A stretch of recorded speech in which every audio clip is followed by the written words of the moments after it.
opinion that you do not really understand the concept of banking. All the banks are broke. Bank Santander, Deutsche Bank, Royal Bank of Scotland, they're all broke. And why are they broke? It isn't an act of God. It isn't some sort of tsunami.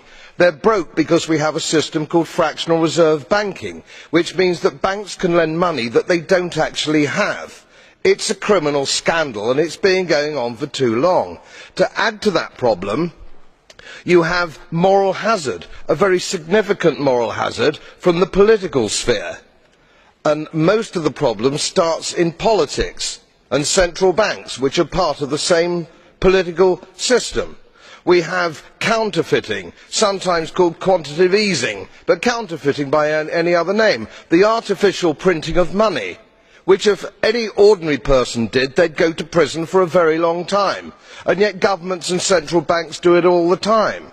Central banks repress the amount of interest that rates are, so we don't have the real cost of money.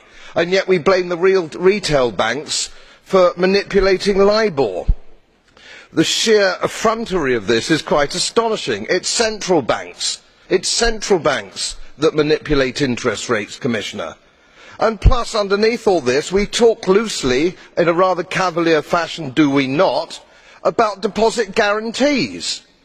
So when banks go broke through their own incompetence and chicanery, the taxpayer picks up the tab.